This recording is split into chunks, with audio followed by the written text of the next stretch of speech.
Hey, Miss Barnes, can you see me? Can you hear me okay? Yes, I can hear you. Yeah, and I can see you. Yeah. Hey, how are you doing today? I'm good. How are you? Awesome. I'm pretty good. I appreciate you taking the time to join me for a little bit to do one of these live calls with me. You froze up a little bit. Can you hear me? You're probably gonna have to. I don't know if you can hear me right now, but you probably have to be on Wi-Fi to get it to work correctly. Sorry, guys, having a little connectivity issues. Hey, can you hear me now?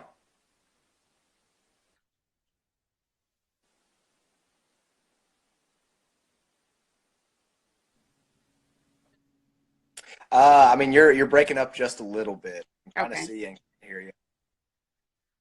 The snow that we're having is causing this connectivity issue. Okay. Is Yeah, it better? no worries at all. I can hear you now for the most part. Okay. It's a little bit better. I don't know. Okay. So you can't see me at all? It's going back and forth. I can see you more than I can hear you. Oh, okay. Okay. What about now? Is it better? Yeah, I think it's a little bit better now. I can definitely Okay. hear you better now. If Okay. you can hear me, we can try to go forward. Yes, I can hear you Yeah. fine. So, all right, we'll just go ahead and get started while we can hear each other. Okay. Do you mind telling me a little bit about yourself and where you're from, how you got into real estate, and how you got into real estate investing specifically? Okay. I'm from Chicago and I invest mostly in Mhm. Chicago. So I got started in real estate in 2005, like when, it was Okay. really easy to get a mortgage, like you just had to be breathing and know how to sign a document. So Hmm. I was a college student and I kind of got inspired from those TV shows on HGTV and TLC, like Flip This House. Right. So my husband and I bought a condo in 2005 to flip, Okay. and we flipped the property, but the market was crashing when we were getting ready to sell it. So we actually wind up, having to bring money to the closing to actually sell the property. So my Hmm. first flip didn't go well at all. So, and what I learned from that is you got to know your numbers. Right. So we bought a second condo inside the building because at this point it was a lot of foreclosures. Right. So we actually made a nice profit off of that one after we renovated and everything. And then we were flipping. And then so about 2012, we started doing just mostly buy and hold. Right. So we just became like, landlords, which we actually enjoyed as opposed to the stress that you get when you're flipping all the time. So that's kind of, where we are, just mostly buy and hold. So, mhm. Okay. Would you say that the market downturn in '07 and '08, do you think it helped you get started, or do you think it hindered you at all? I mean, I know I got into real estate investing by wholesaling, and I know a lot of wholesalers that were doing it before the crash actually seemed to be aided by it because it was a lot easier to find a deal, even though it was harder to ultimately Yeah. sell them at times. Yeah, I would say that it helped us pick up some properties that have like really paid off in terms of appreciation because we were Right. able to buy so many really good deals because the like banks were just giving properties away. Right. So I would say the downturn definitely helped. But as far as flipping, it definitely was challenging because it wasn't a lot of people that were, in the position to buy. So, Right. but yeah, I think it, helped. And if we have another crash, I'll be ready to pick up some more. So yeah. Right. For sure. Mhm. What does your business model look like at this point? I know you said you're mostly landlords at this point. What's your Mhm. portfolio look like? We have 13 doors. Okay. We have commercial, retail, and Okay. just multifamily and single family. So Okay. I'll So actually have the commercial up and ready in the spring because I just wanted to see what it feels like to be a landlord to like a business right. because I'm from Chicago and it's very tenant friendly, meaning that Mhm. all the laws are in favor of them. And Right. they hold the landlords to the cross. And so it would be nice to invest in you just have, when you have like more of a landlord business type of a lease, then they take on more responsibility. If they don't pay, it's very easy to evict. In Chicago that could be 6-7 months of them living free, Right. because the eviction process takes so long and so much red tape in Chicago. So yeah. Right. Okay. When you're spread out, I know you said you had multifamilies, Yeah. single families, commercial. you're trying to get into. How do you go about finding the leads of the properties that you're purchasing, and how do you go about, I mean, is there a way that you try to fit them all specifically into kind of like this is the mold of what we're looking for, or are you still kind of just growing into deciding what it is you prefer to invest in at this point? We have a specific market, like neighborhood that we like to invest in. Yeah. And in terms of like our favorite investment, I would say single family because for the most part, they stay put, you know, and I think a lot of times, like single family, tenants, they treat the property like it's their property sometimes. And so they will treat it like they're the homeowner as opposed to apartment tenants. They're calling you for every little thing. And then the turnover is higher, Right. right?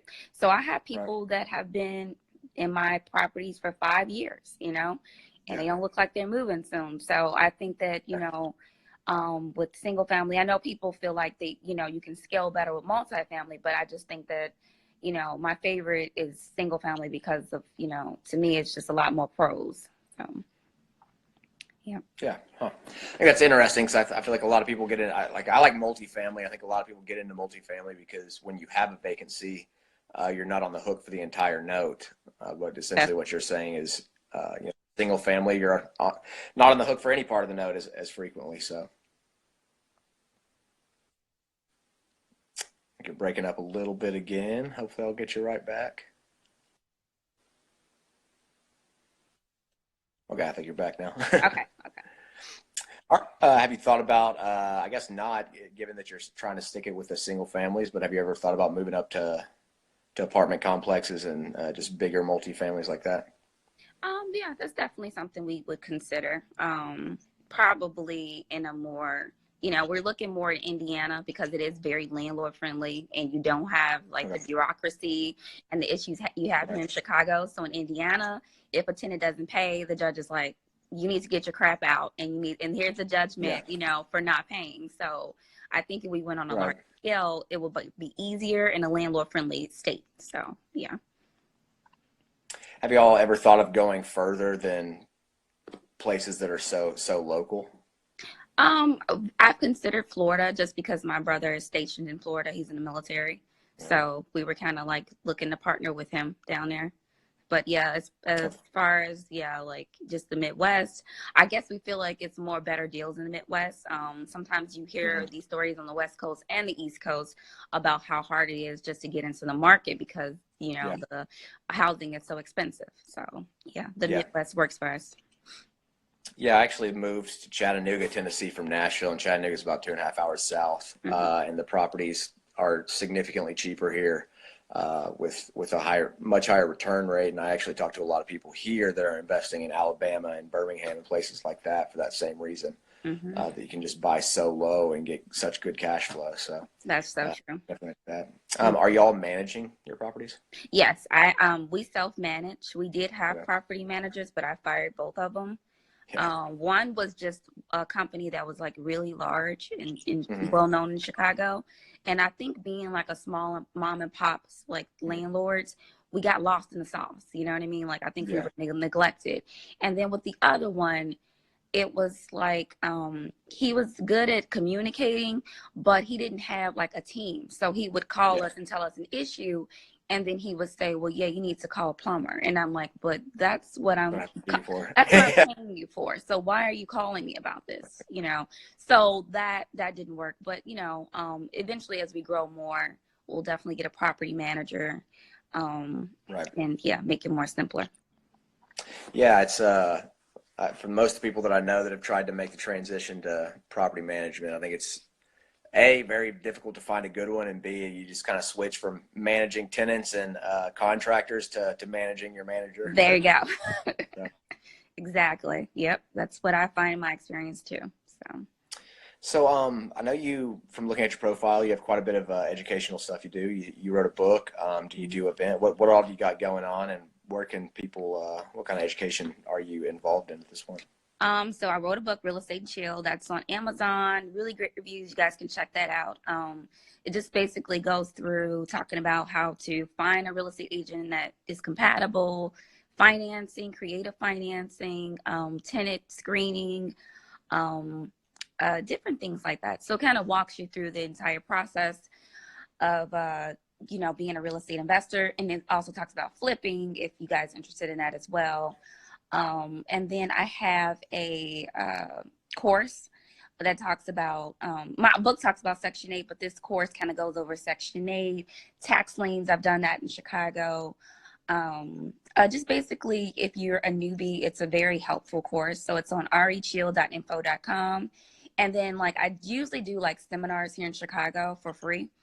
So I do them 3 times a year. So I'll be doing the next one, I believe, in January. So I give out a lot of good information there. So yeah, that's kind of what I've been doing. Cool. That's awesome. Just kind of going back to what you were just speaking of. So do y'all use realtors to find most of the properties that you end up investing in? Yes. Yeah, Okay. most of the properties I found right off the MLS. Yep. That's awesome. I do get a lot of wholesalers that contact me a lot. I just feel like their numbers are off a lot of times. Yeah. That's, where are you getting this ARV? I don't know. So yeah. That's kind of but I'm not going to say that, they don't have any value, but just the ones Right. that have been sending me deals, I haven't seen anything I liked. So Yeah.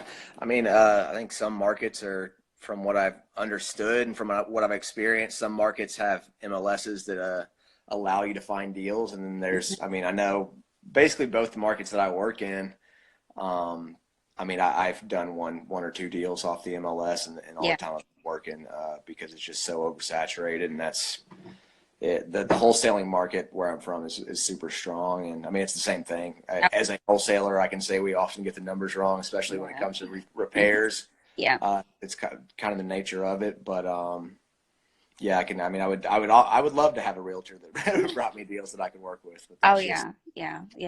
That's one less headache that I have. So absolutely. Yeah. What kind of financing do y'all typically use, or do you just explore the options when you come across a specific deal? I know you mentioned, owner financing and different things. Right. So we actually do a lot of self-finance. Okay. And then so we refi maybe 2, but Okay. for the most part, we don't pull our equity out and we pay with cash. So Yeah. that's our strategy for now. As we grow, we'll probably get more.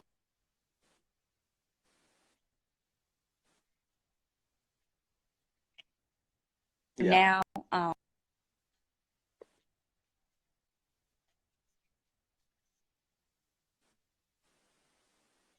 people that just have regular financing. So in this market, cash kind of allows you to, get more bang for your buck. So. Yeah. I'm still learning a lot about financing. I've done a different. I mean, I basically picked up the first few properties that I have all different ways, from owner financing to I live in one of the duplexes I own, and I bought it FHA, and working on a couple cash out refinances right now. So it's just all just trying to figure it all out.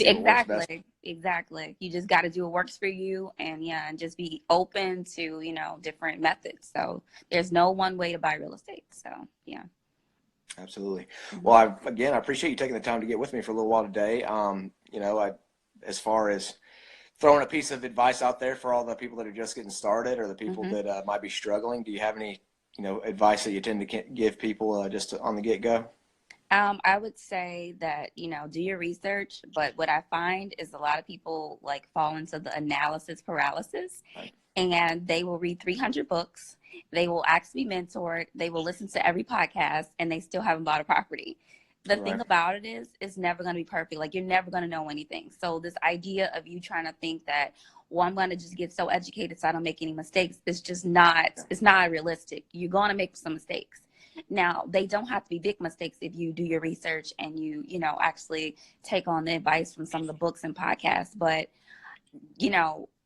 if a deal is a deal. So, I mean, don't get wrapped up into trying to, research property and buying real estate for 3 years. That's insane. But I get a lot of people that DM me, I'm scared to pull the trigger, and I've been researching.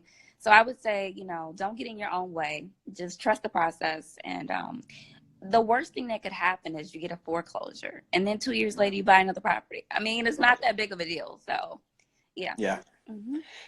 I have a habit of getting there myself, for sure. And I was wholesaling for a long time, and never bought anything. And even after I started buying, I didn't get super aggressive into rehabs, and I'm not. But Hmm. certain people I've worked with have basically just, said that the only way they got into rehabs is by getting into stuff that they were in over their head and just kind of Yeah, survived. And that's how you learn. And, there you go. as long as you don't quit in the long run, real estate's going up. So. Exactly. I've learned way more from my failure than my success. So, yeah. Hmm. Absolutely. So just one more time, I know you mentioned another website where people can find your book. I know they can find you on here. What are the best places for people to find you? You can find me on Instagram, Facebook at Real Estate and Chill. If you are interested in my course or coaching, rechill.info.com. And my book is on Amazon. It's also on iTunes. If you're not a big reader, you can listen to it. And yeah, that's about it. Awesome. Well, I appreciate your time again, and I hope to speak again soon. Okay, thank you so much.